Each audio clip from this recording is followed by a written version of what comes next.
morning, madam. Yes, good morning. You are made of the Philippines? Yes, madam. What you do? I'm standing here, madam. I said what you do? You mean what can I do, madam? Yes, yes. Can you wash and cook my children? Uy, ano ba to? Hugasan yung bata at lutuin. Gagawin akong aswang nito. What? Speak English. I said, can you cook and wash my children? Understand? You mean I can cook for your children and wash their clothes, madam? Yes, yes. Okay po, madam. Yes, and also, can you iron my husband and make it hit? Ano ba tong buhay na to? Kanina, gustong lutuin yung anak. Ngayon naman, gustong sunugin yung asawa. Gagawin akong kriminal dito. You want to see something? No, madam. I just said I can iron the clothes of your husband and make a copy, madam. Is that right?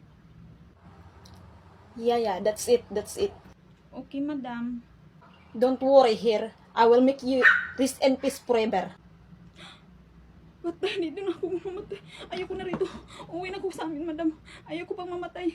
Ayoko pang mamatay. Uwi na ako sa amin. Ayoko nang ma-abroad. Uwi na lang ako sa Pinas, madam.